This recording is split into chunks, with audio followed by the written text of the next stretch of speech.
Say, maniac. Huh? What, what are you doing here, Heavy? I just came to tell you about the 2-year anniversary. Yeah, the 2-year anniversary video. I'll work on that when it comes along. I have plenty of time. Uh, no, you don't. What? You missed the 2-year anniversary. What are you talking about? I did not miss TDI's 2-year anniversary. Fuck! So, I missed TDI's 2-year anniversary. Dang it. Well, it's not too late to make a video about this. TDI is 2 years old now. I'm old, dude. I'm old. But that's not going to stop me from making a tier list video about it. My tier list videos usually get a lot of views, and nobody watched Total DeVito Island, so maybe I could kill two birds with one stone.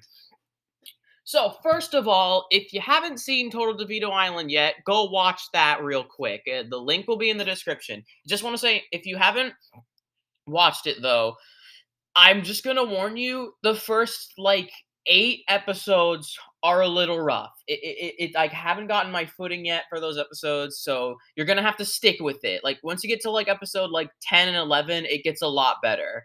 So yeah, just stick with it. And that being said, everything else after this point has spoilers. So if you don't want to get spoiled on Total DeVito Island, just stop watching this video and go check it out for yourself. Link will be in the description.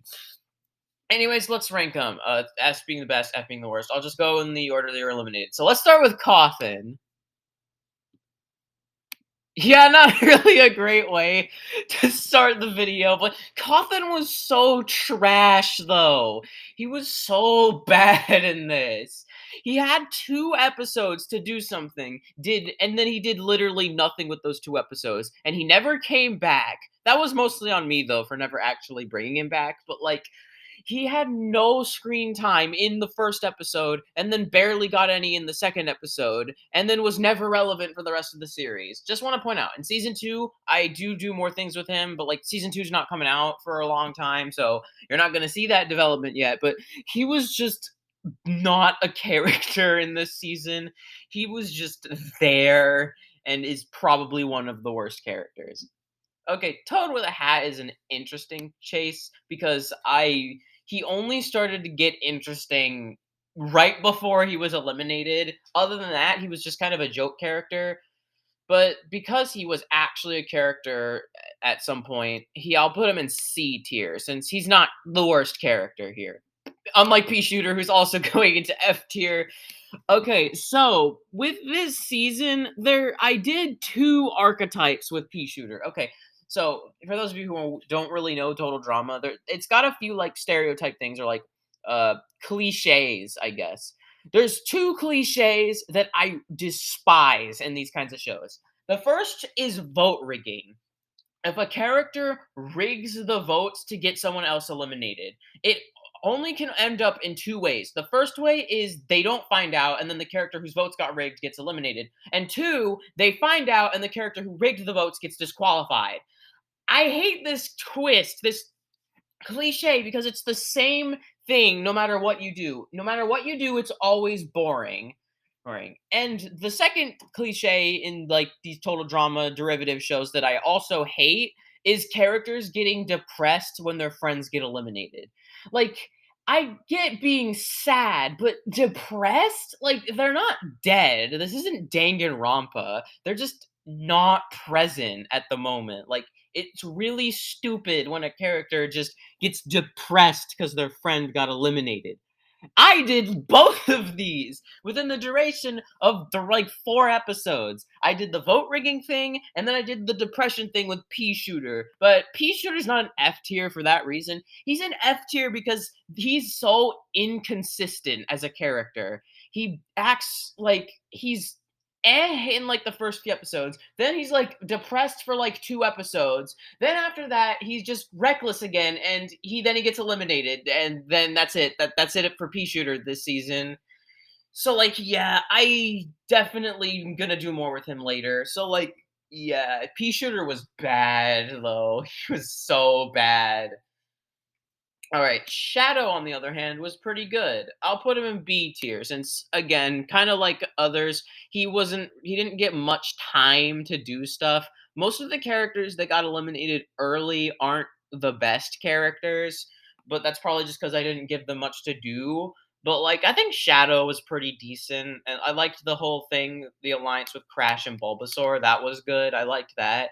And that was basically the highlight of his character. His elimination was so dumb, and I can't believe I thought that was a good idea. But like, other than that, his like he was good. Mario is C. He's just kind of boring, is all. Well, like his whole character is just sort of being the everyman and getting out earlier than you'd probably expect. But yeah, other than that, he had no personality to speak of and he was just kind of there. I kind of just used him as the get out of jail free card character until I eliminated him 9 episodes in. So yeah, C tier. Next we got Box. The best character. I'm kidding. Honestly though, where else would you put Box? Like he's a joke character. Like realistically speaking, there's nowhere else that he would make sense to go other than F tier. He's just there and the joke is that he's literally just a cardboard box. So like there was no point in having him here. So like at that point, why bother? So just eliminating him is that's all you can do with him. So yeah, F tier because at least Coffin and Pea Shooter were characters. Box was just a joke. All right, so next up is Squid, who I actually enjoyed, honestly. He was even though he was eliminated pretty early both times, I enjoyed him. He was a little boring, so nothing higher than B tier. And also, by the way, he's not coming back for season 2 or any other season because it doesn't make sense to bring him back since he didn't want to be there to begin with. But honestly, his backstory is pretty interesting and I enjoyed his character. I enjoyed voicing him. He's a fun character to voice, especially in the episode he got eliminated a second time and permanently eliminated there. So yeah, Squid's good. B tier. Okay, Charmander's also going into B tier. I like to picture Charmander as the beta tyrant. Like it's kind of like the prototype version of what would eventually become Tyrant in Total Poke Bean Island. Watch that too. Oh, that's a series too that I have on my channel. But so like Charmander's entire character is that he's pathetic and he has like this whiny voice. That's his whole thing, and he survives 4 episodes. But like, I think he's fine. He's pretty good, I'd say. But like, he's just not quite as good as Tyrant. Like, it's pretty clear I hadn't quite mastered the voice at that time. But like, for what he is, I think Charmander works. All right, so okay, so both Drowned and Zombie are in kind of an interesting situation because for most of their screen time, they were essentially just kind of a joke. Like the whole thing with oh, they're two characters that hate each other for a non-explained reason. Except I actually did explain it, but after they stop doing that, after they have an arc, how they're basically one of the only characters in the season to actually have a full arc, honestly, they become they're okay. I actually have plans to give them archetypes. Okay, so let me explain. So basically, in season 2, I'm planning on giving some of the characters that I didn't really give specific archetypes, actual archetypes. So I'll just go over Drowns right now. In season 2, Drown is planned on being the chill guy.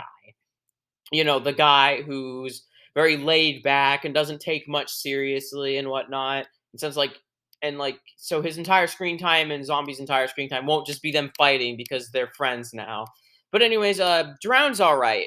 Drown's pretty good. I'll put him in B tier. Like as you can see, the characters that get eliminated like post box are a lot better than the ones that get out pre box. The longer they live, the better they are. Just like Steve, who I think I'm gonna put into A tier actually. Since Steve was the noble hero, sort of, like he was very selfless and whatnot, I kind of wish I explained that a little more. But like, I think you can get the picture. Love how he gives up his spot in the game to fight Hero Brian and stuff. But like, yeah, I liked Steve. Steve was pretty good. But yeah, Steve was good, not pretty good. He's an A, so he's good. All right, now we got the antagonist, Chuck. I'm putting Chuck in S tier. I don't care what anyone says. Chuck is great, sort of. I have a small grievance with how I wrote Chuck.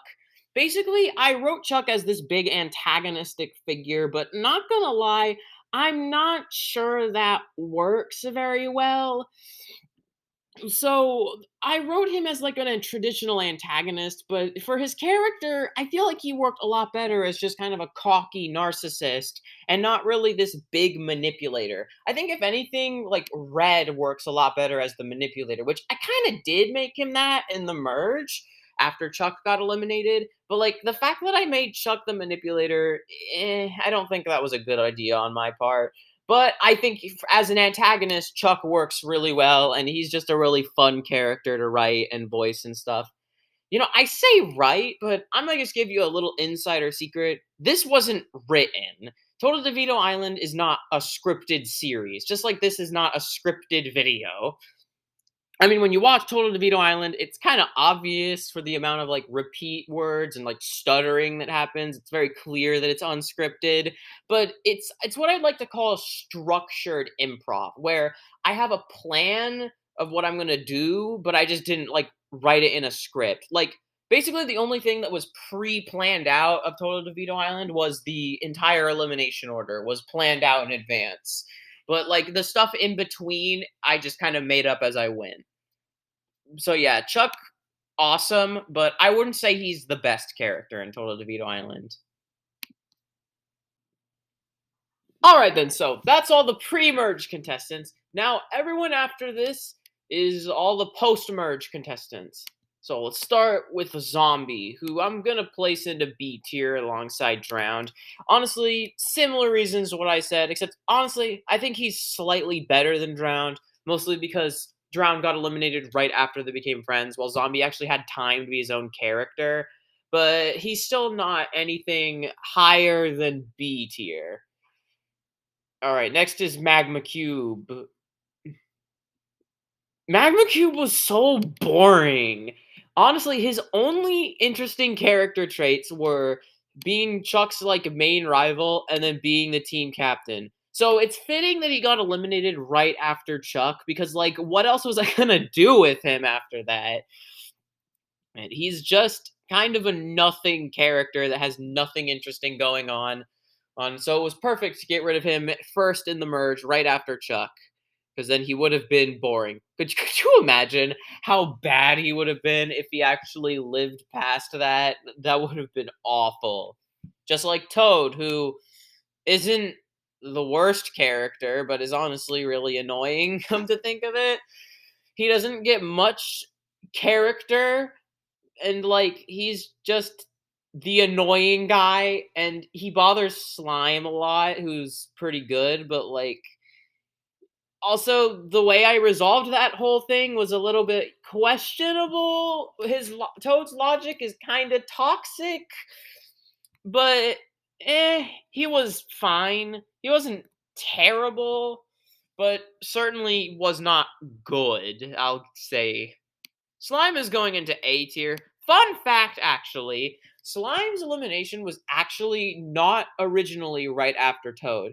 In the original elimination order, Bulbasaur was supposed to get out after Toad, and then Slime was supposed to get out after Red. But then I realized that Slime really doesn't have anything to do after Toad, while Bulbasaur still has some plot lines, so I swapped it, and honestly, in the end, yeah, good. That was a good idea on my part.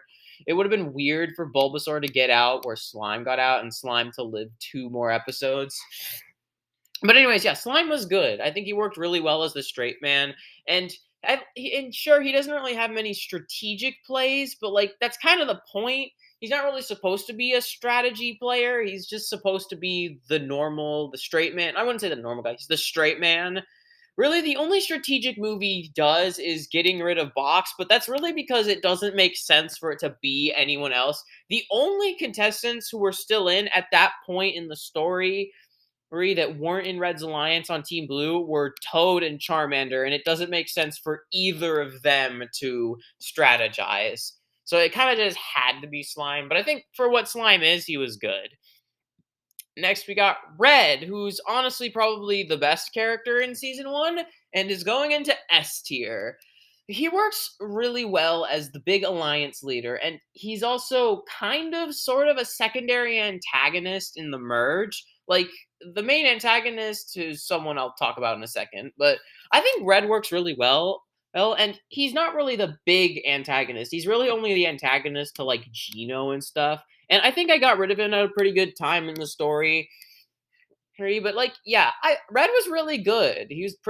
Actually a pretty good strategist, and he had some good plays and stuff. He had some questionable logic, but overall, Red was definitely the best character. Next is Bulbasaur, who I think I'm going to put Bulbasaur in A tier.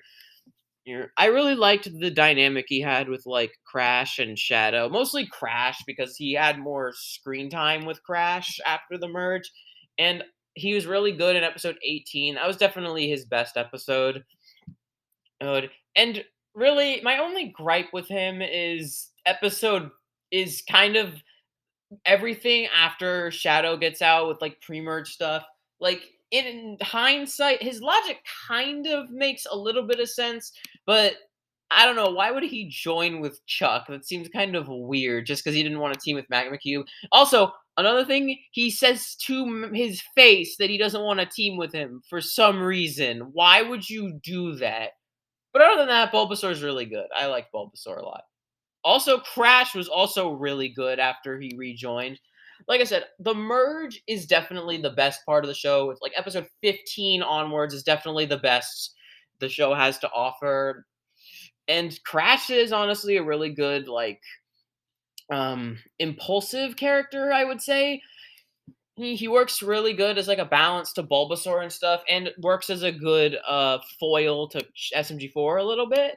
But yeah, Crash was really good. I liked him a lot. Right. Okay, so SMG4 is weird. So honestly, SMG4 it would probably pre-merge would be like D or F, but post-merge would be like A or S. So I think in the end that balances to B, but like it's weird because SMG4 goes from being like the worst character in the show to the best character in the show within like a few episodes. Like he goes from basically relying on Shaggy to be interesting to being the main, like, behind the scenes antagonist in the merge. And honestly, I pulled it off really well. Like, he's actually a really good antagonist. It's like he's not really over the top. He's really secretive about it. And like and like the plays he makes sense, I guess. Granted, it probably would have been in his best interest to vote out Red instead of Slime, but like getting rid of Bulbasaur after episode 18 made sense. And literally the only reason he got found out was because Crash cheated. And like it's not like Crash got away with cheating. Like no, he got punished for it. Like he got a penalty for it and was eliminated in that episode.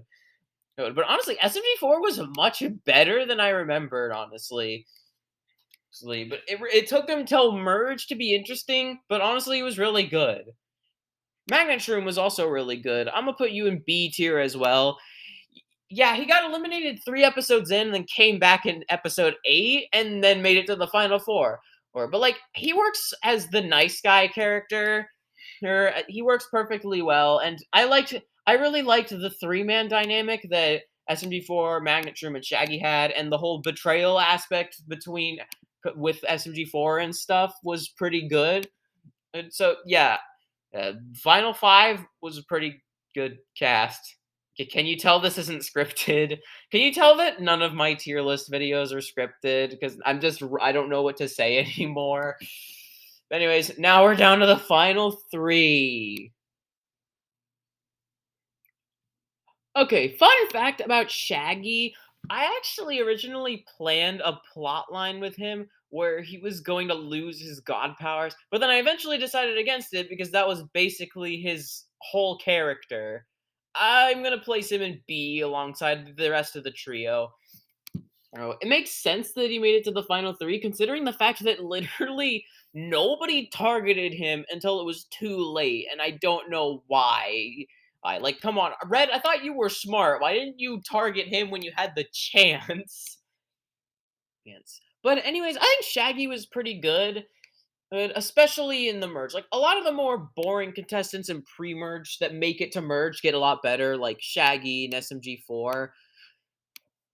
Or so yeah, honestly, Shaggy was pretty good, and honestly, I feel like he would have worked a lot better as a winner, and it would have been a lot more unexpected than who actually ended up winning. But I like Shaggy. I also really liked Heavy, honestly. I like how after Red got out, he actually got his own character and stuff, and how he actually got something to do, which I think is why Red works really well where he got out, so Heavy can actually be relevant. And he actually held his own pretty well and was a pretty decent strategist. And he actually re-teamed up with the Geno, which was fun and interesting. And I liked their dynamic. It's definitely probably the weakest dynamic of the core alliances, but it was still pretty good since it definitely felt more like all strategy rather than them actually being friends, which I think works actually as sort of a dichotomy as most of the other people, like the other ones in the final 7 at that point, were really only in an alliance because they're also good friends, while it really felt like Heavy and Gino were more just a strategy alliance and not really a big best friends alliance, which I think works really well. And last but certainly not least, Gino. I'm gonna put you in B. Gino is mostly just kind of the normal guy, and he was kind of the main character, which is kind of why I don't think he works very well as the winner. And I think Shaggy would have been any of the final 2 probably would have been a better winner than him. But for what he was, Gino was pretty good since he actually had several plot lines, like with Red. Well, that was like the big one, and like he also had one with like Heavy and stuff. But yeah, overall, I think Gino was a pretty good character. But anyways, so that's my ranking of the total DeVito Island contestants. And if you haven't checked it out, the link will be in the description. But I mean, at this point, you already know what happens, so you should have taken the advice before that. So thank you all so much for watching, and I will see you in the next one. Peace.